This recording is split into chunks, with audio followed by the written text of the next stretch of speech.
Welcome to AI History Hub, where today we'll be exploring one of the most defining moments in English history, the Battle of Hastings. This battle, fought in 1066, wasn't just a clash between two armies, but a moment that forever changed the course of English culture, politics, and language. Stay with us as we explore the background, the battle itself, and the aftermath that followed. To understand the significance of the Battle of Hastings, we must first look at England in the 11th century. The death of King Edward the Confessor in 1066 created a power vacuum as he left no direct heir. This led to a disputed succession and three key claimants to the throne: Harold Godwinson, William of Normandy, and Harold Hardrada of Norway. England was a kingdom divided by both internal and external pressures, and the struggle for the throne would determine the future of the country. In this section, we'll dive into the two main characters: Harold Godwinson, a powerful Anglo-Saxon noble who was crowned king after Edward's death. He had the support of the English nobility, but faced challenges from both external invaders and his own rivals. William the Conqueror, Duke of Normandy, who claimed that Edward had promised him the throne and that Harold had sworn an oath to support his claim.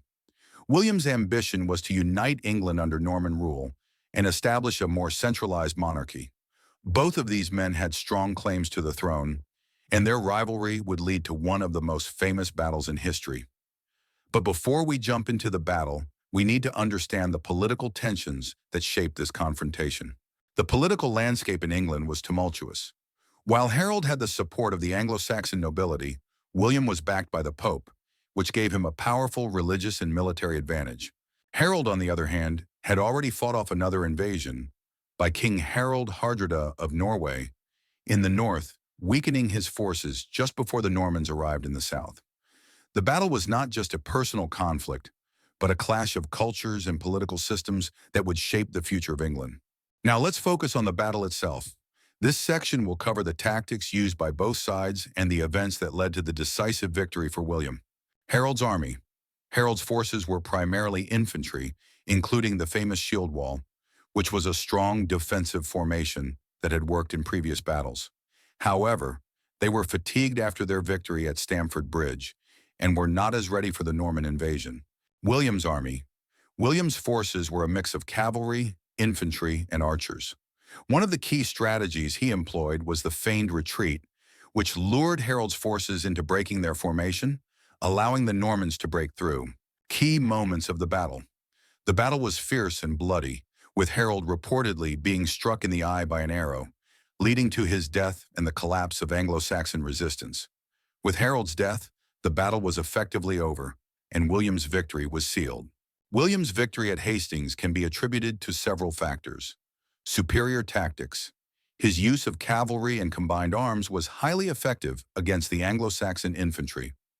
Fatigue of Harold's forces. Harold's army, despite their valor, were tired from the earlier battle in the north and didn't have the resources or energy to mount an effective defense. Psychological warfare.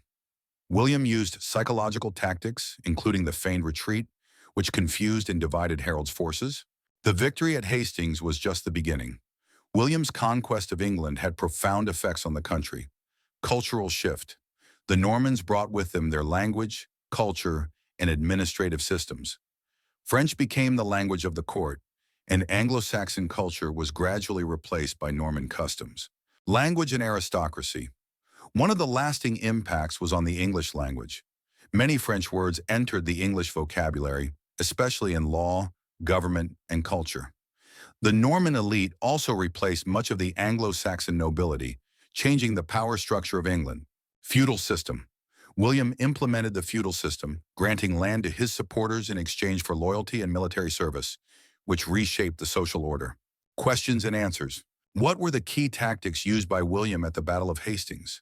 William's strategic use of cavalry, archers, and infantry, along with the feigned retreat, gave him the upper hand against Harold's forces. How did the Norman victory affect medieval England? The Norman conquest brought about deep changes in language, culture, and governance. It marked the end of Anglo-Saxon rule and the beginning of a new, Norman-led England. Conclusion plus call to action. As we wrap up, it's clear that the Battle of Hastings was not just a military victory, but a moment that shaped the future of England for centuries to come. If you found this video insightful, make sure to hit the subscribe button and join us on future explorations into key moments of history. Leave your thoughts and questions in the comments below. We love hearing from you.